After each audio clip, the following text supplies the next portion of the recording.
Welcome back sa ating Transfer and Business Tax class. So tayo pa rin ay nasa estate tax, pero sa application part na tayo ng computation ng estate tax.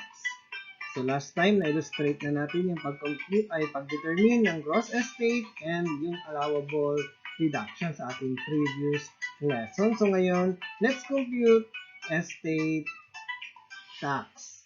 Ako pa rin ang inyong teacher, Romualdo Fernandez Fredo.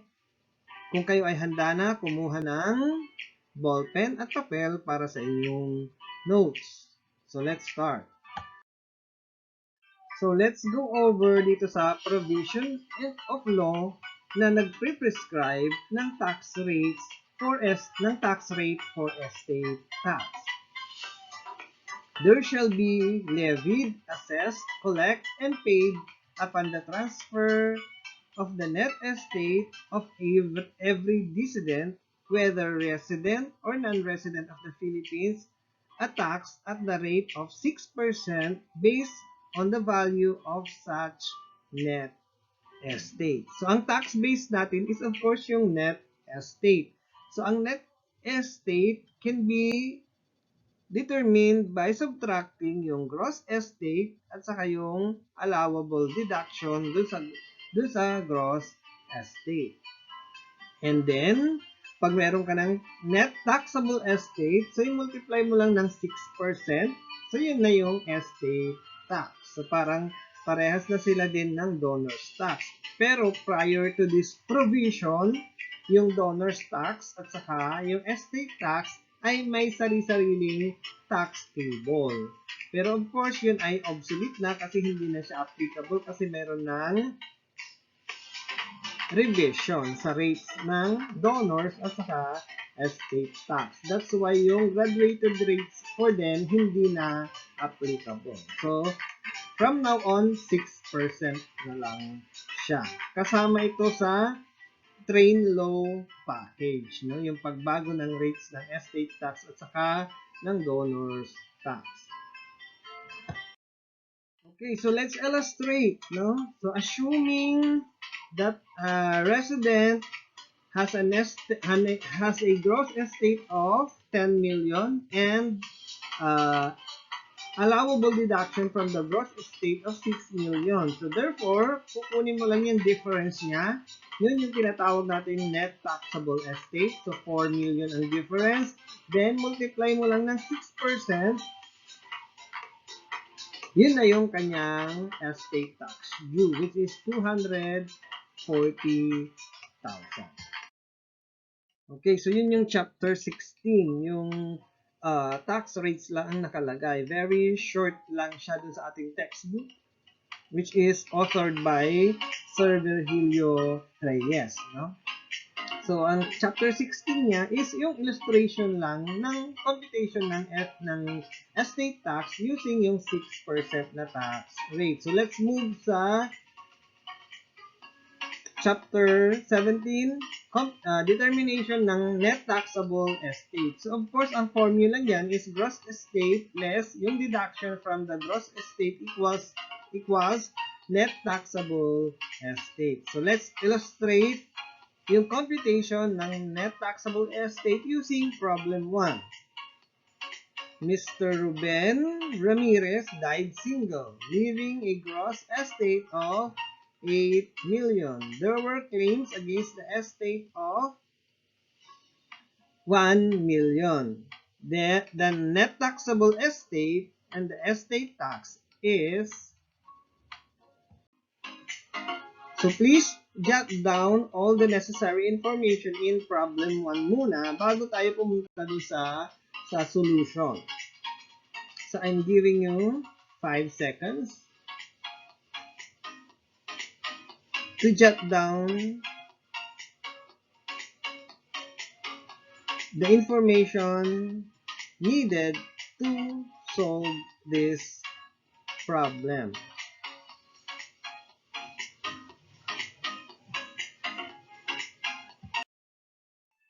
Okay, so before we proceed dun sa discussion ng ating solution. So let us discuss or recall muna yung previous discussion natin sa deduction. So, of course, mayroon tayong dalawang classification ng deduction, which is yung una, ordinary deduction, at saka pangalawa, yung special deduction. So, ulitin natin. Ano ang classification ng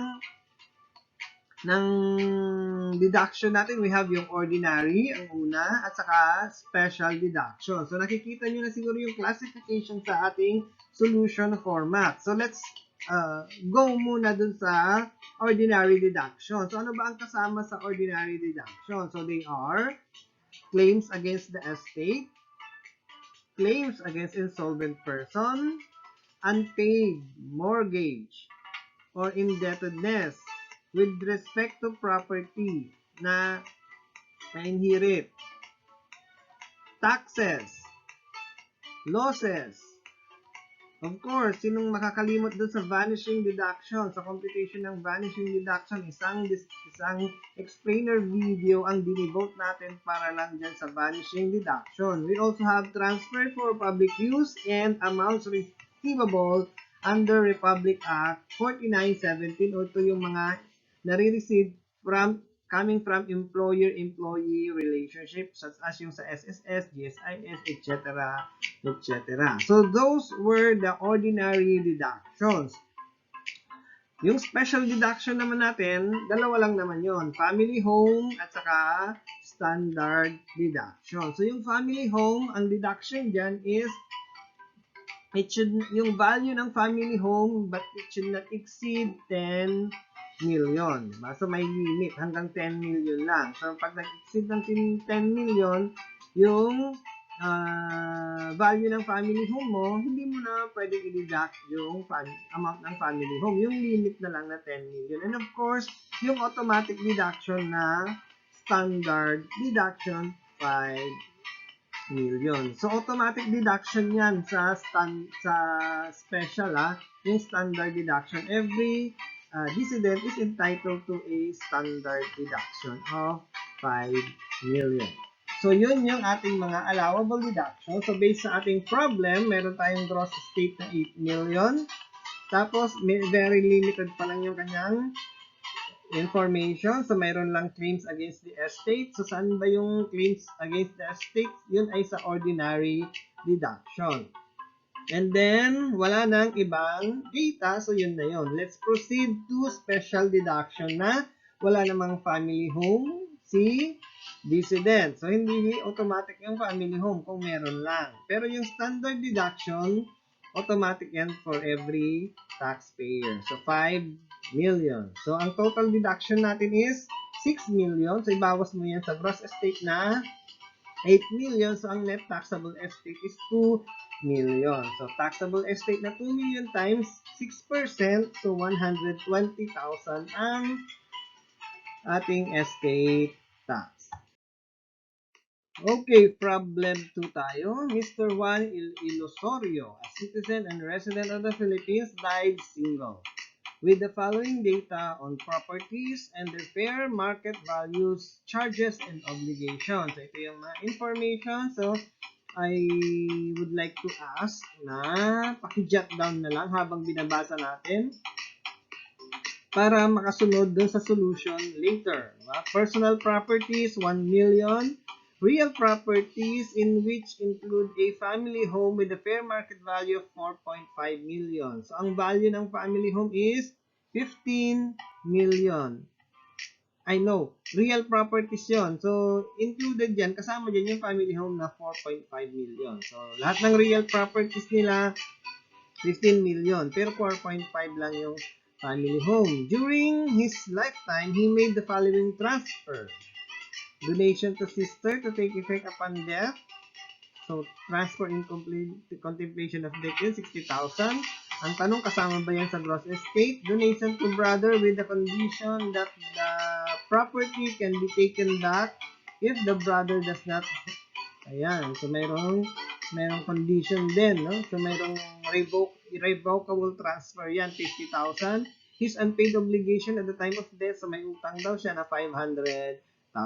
So, para ma-complete ang inyong notes para sa problem 2, I'll give you 5 seconds. Bago tayo pumunta sa answer.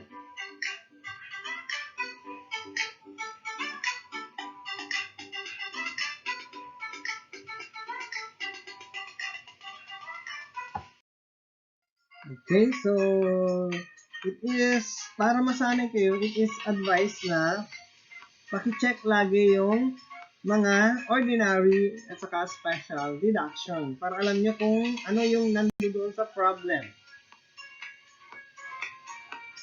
So, let's discuss yung solution natin. So, sige, on your own, paki-review yung ordinary saka special deduction. I'll give you 3 seconds. Okay, so ang gross estate is composed of personal properties niya, 1 million. Real properties, 15 million, of which kasama yung family home na 4.5 million. And then, mayroong transfer in contemplation of death na 60,000. And then, yung revocable transfer, syempre sa kanya pa rin yun kasi mag-take effect. Ay, pwede pa rin niya namang i-take back yung terms. So, pwede niyang bawiin yung ownership. And then, yung transfer in contemplation of death, syempre, mag-take effect yan sa kanyang death. So, matatransfer lang upon death. So, kasama pa rin sa kanya dapat gross estate. So, ang total is 16,110,000. So, let's proceed to ordinary deductions. Again, ang meron lang is yung claims against the estate na 200,000. Then, let's go sa special deduction. So, mayroong family home. So, ang deduction sa family home is yung fair market value niya not to exceed 10 million. So, since ang fair market value niya is only 4.5 million, so, ang deduction is 4.5. So, pero take note, once na nag-exceed na ng 10 million yung family home, fair market value niya, so ang deduction na lang is yung limit na 10 million. And then yung automatic deduction na 5 million. So total mo 200 plus 4.5 plus 5 million, so 9.7. So kunin yung difference, ibawas mo sa 16,110,000. So ang net taxable estate is 6,410,000. So multiply mo ng 6%. So ang estate tax is 384,600. Problem number 3 tayo. So, do the same. Habang binabasa ko yung problem, paki-jot down yung mga details. Para pagdating natin sa solution, alam niyo kung saan nanggaling yung mga amount. Miss Tina Diaz, single, head of the family, citizen and resident of the Philippines. So, alam niyo na, pag citizen and resident of the Philippines, within and without ang kasama. Died leaving the following properties with their fair market value. So, piece of land and a house, family home daw nila yon, 20 million yung value ng family home nila. So, in this case, so discuss na lang natin din, since nabanggit na, 20 million na yung kanilang family home, kaya lang sinabi ko kanina, ang limit lang ay 10 million, up to 10 million lang ang deduction sa family home. So, ang i-deduct mo lang mamaya sa special deduction is 10 million kasi hindi pwedeng mag-exceed sa 10 million. Vacation house and lot in Florida, US, 15.5 million. Car in the Philippines, 1.2. Personal properties in the house in Manila, Philippines, 5,650,000. Jewelry in the Philippines, 1 million. Claims against insolvent person, 1.5 million. And claims against the estate, 500,000. Again, ang requirement is determine the net taxable estate and the estate tax. Okay, so ito yung mga kasama sa gross estate ni decedent. Practically lahat ng properties niya na valid at the time of his death ay kasama. So, including yung family home niya, 20 million. Vacation house, 15.5 million. Yung car niya, 1.2 million. Personal properties niya, 5,650,000. Yung jewelry, of course, kasama, 1 million. Claims against insolvent person in the Philippines, 1.5 million. So, yung total property is 45,450,000. So, ang na-mention lang naman na deduction dun sa problem kanina, kung napansin nyo, it is yung claims against the estate lang na 500,000. And then, sa special deduction, sinabi na natin kanina to, ni-resolve na natin to kanina na ang family home is only, ang deduction for family home rather is only 10 million. Then, dagdag mo yung standard deduction for every resident na 5 million. So, ang total deduction is 15.5 million. So, mayroon tayong net taxable estate na 29,950,000. So, ang net taxable estate is 29 million nga 950,000. So, pag minultiply natin yan na 6%, it is 1,797,000. Okay, so last problem na tayo sa application. Miss Consuelo Dolor, a widow, a citizen of the resident of the Philippines, head of the family, died leaving the following properties with their fair market value. Okay, so since widow siya, para na siyang single. Kapag married, that's the time na may iba yung presentation ng computation ng kanyang net estate. Yun yung i-discuss natin next. Kasi mayroong dalawang ika-classify natin yung mga properties niya as well as yung mga deduction that will follow. Kasi merong common property yung mag-asawa pag married, meron naman silang exclusive property. So, kailangan i-classify mo sila kung exclusive ba or common property. Pero sa next topic pa yon. So, discuss natin yun pag doon sa susunod na explainer video. So, ito yung kanyang data. Piece of land, residential house, family home nila, 20 million pa rin.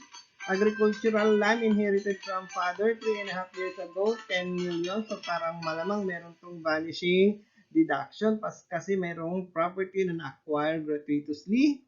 Various real properties and personal properties, 5 million. Ito na yung kanyang deduction. Claims against the estate, 230. Unpaid mortgage. Yung dala sa mayroong unpaid mortgage na 20,000. Kailangan natin yan sa vanishing deduction. The agricultural land in the Philippines was inherited with a fair market value of 8 million at the time unpaid. Mayroon siyang unpaid mortgage na 210. Miss Dolor paid 190 before she died. The net estate and estate tax is, so medyo meron itong kasama ng vanishing deduction. So paki-recall yung computation, yung steps ng computation ng vanishing deduction. So, I'll give you 5 seconds to complete yung inyong notes para dito sa problem 4.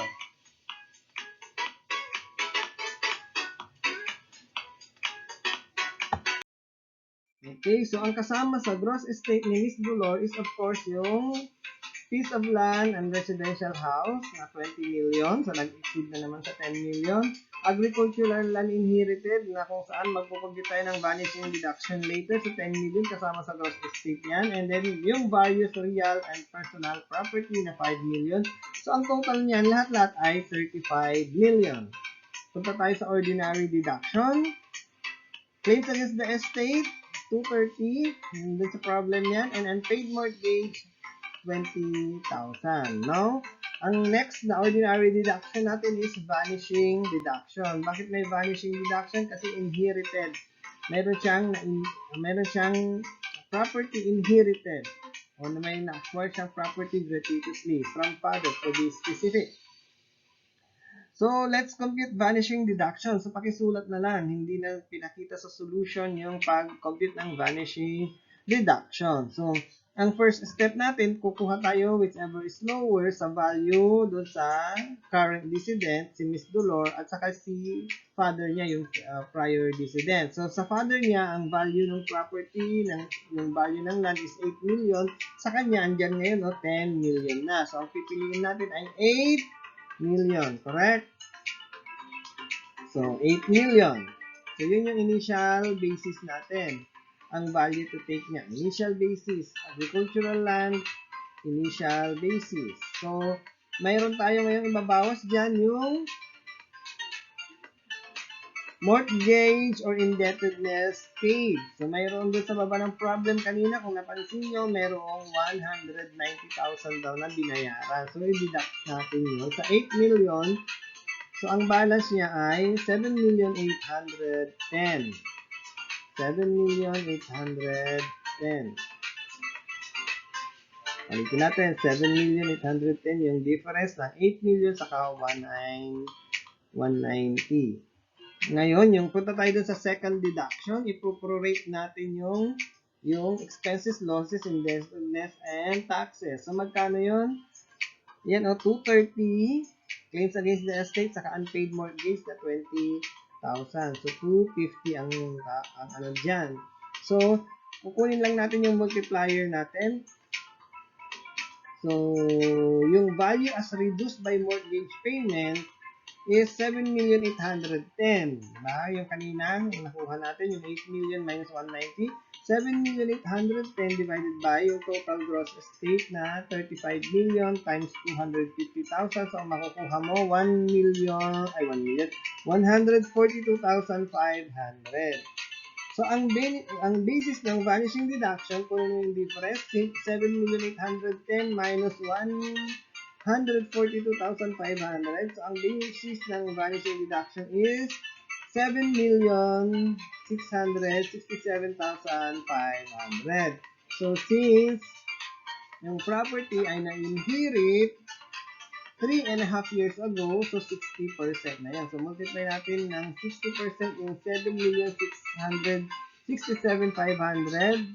So, ang sagot is 3,067,000. So, yan na ngayon yung ating vanishing deduction. So, plus yung 230 at saka 20, ang ordinary deduction natin is 3,337,000. Let's proceed sa last set ng deduction. We have standard, which is automatic na 5 million. And then yung family home na since 20 million na yung family home nila, siyempre, ang i-allow lang is yung maximum deduction na 10 million. So, kulang ng 0. So, pakidagdagan na lang. Basta 10 million yan. So, ang total special deduction is 15 million. 15 million plus yung ordinary deduction, 18,387,000. So, ang taxable net estate is 1 million. Bakit 1 million?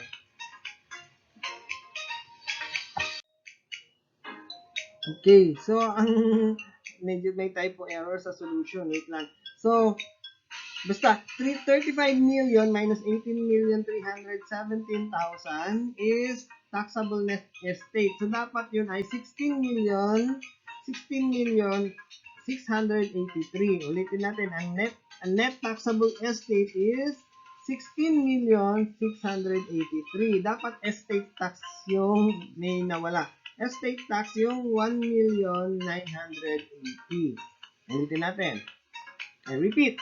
35 million minus 18,317 equals net taxable estate na 16,683,000. So, yun dapat ang net taxable estate natin. Kasi yung 1,980,000, yung 1,980,000, ayan ay estate tax na. Pag multiply mo na yung taxable estate ng 6%. So, paki-correct na lang.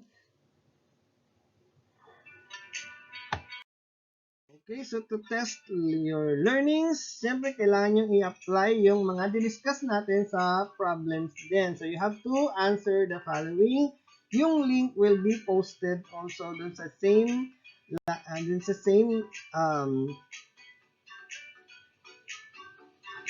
place kung saan ipopost itong video. So mayroong link na kasama. So tingnan nyo na lang sa baba ng announcement ng post kung saan isa-submit kung ano yung submission link.